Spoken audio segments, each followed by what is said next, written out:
Big boss హౌస్‌లో big clan పేరుతో మంచి బెనిఫిట్స్ పొందుతున్నారు యష్మి టీమ్. వరుస బెనిఫిట్స్ వలన ఓవర్ యాక్షన్ ఎక్కువై పెర్ఫార్మెన్స్ తక్కువైందని నెటిజన్లు వారిని ఆడేసుకుంటున్నారు. గురువారం ఎపిసోడ్‌లో యష్మి, పృథ్వీ బిహేవియర్‌కు నెగెటివ్ కామెంట్స్ చేస్తున్నారు. ఫస్ట్ నుంచి అన్ని టాస్కుల్లోనూ వరస్ట్ బిహేవియర్ అంటూ లెఫ్ట్ అండ్ రైట్ ఇచ్చేస్తున్నారు. ఫుల్ టాస్క్‌లో మణికంఠను అడ్డుకునే ప్రయత్నం చేశాడు. కలర్ బాల్స్ టాస్క్‌లో పృథ్వీ గేమ్ ఆడటం తప్ప మిగిలిన రచ్చంతా చేశాడు. బాస్కెట్‌లో ఒక్క బాల్ కూడా వేయలేదు. కానీ నిఖిల్ బాస్కెట్ దగ్గర ఉన్న బాల్స్‌ని కాలితో తన్ని బాగా ఓవర్ చేశాడు.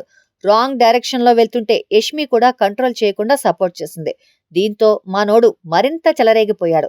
తర్వాత స్పెల్లింగ్ టాస్క్‌లో కూడా భరించలేని ఓవర్ యాక్షన్ చేశాడు పృథ్వీ. బిగ్ బాస్ ఓ వర్డ్ చెప్తే దాని స్పెల్లింగ్ కంటెస్టెంట్లు రాయాలి. సో బిగ్ బాస్ చెప్పిన వర్డ్ వినిపించాలంటే ఎవరూ మాట్లాడొద్దని సంచాలక్ సీత ఆర్గ్యుమెంట్. అక్కడ కూడా పృథ్వీ చాలా రూడ్ గా బిహేవ్ చేశాడు. నువ్వేమైనా బిగ్ బాస్ వా? సంచాలకైతే ఎక్కువ, నా ఇష్టం నేను మాట్లాడతా అంటూ వరస్ట్ బిహేవియర్ చూపించాడు. పృథ్వీ ఇలా ఉంటే ఓవర్ యాక్షన్ లో డబుల్ పెర్ఫార్మెన్స్ చూపింది యష్మి.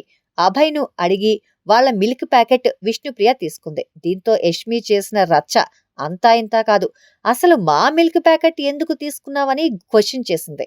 తీసుకున్నా, రిటర్న్ ఇచ్చేస్తానని విష్ణు చెప్పింది. రూల్స్ ఎందుకు బ్రేక్ చేస్తున్నారని యష్మి ఫైర్ అయింది.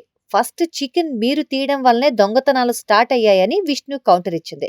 చికెన్ తీయడం మీరు చూసారా అంటూ యష్మి డిఫెండ్ చేసుకుంది. నిజానికి విష్ణుప్రియ చెప్పినట్టు చికెన్ ఇష్యూ నుంచే దొంగతనాలు స్టార్ట్ అయ్యాయి. దానికి విష్ణు ప్రూఫ్ చూపించకపోవచ్చు, కానీ ఆడియన్స్ దగ్గర ప్రూఫ్స్ ఉన్నాయి. విష్ణుకి యష్మి కౌంటర్ వేస్తే ఆడియన్స్ యష్మికి నెగటివ్ మార్క్స్ వేస్తారు.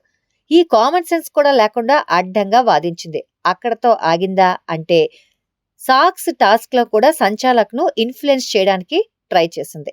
పృథ్వీ టోటల్ గా రాంగ్ ఆడుతుంటే ప్రొటెక్ట్ చేయడానికే ట్రై చేస్తుంది తప్ప రైట్ డైరెక్షన్ లో పెట్టాలని ఆలోచించలేదు. అంతేకాదు విష్ణుప్రియ ఈ టాస్క్ లో అవుట్ అయినప్పుడు పృథ్వీ, యష్మి చిల్లరగా డాన్స్ చేశారు. దీంతో ఇద్దరి బిహేవియర్ పై ఫైర్ అవుతున్నారు. ఇద్దరు ఈ వీక్ నామినేషన్స్ లో టార్గెట్ అయ్యే ఛాన్స్ ఉంది.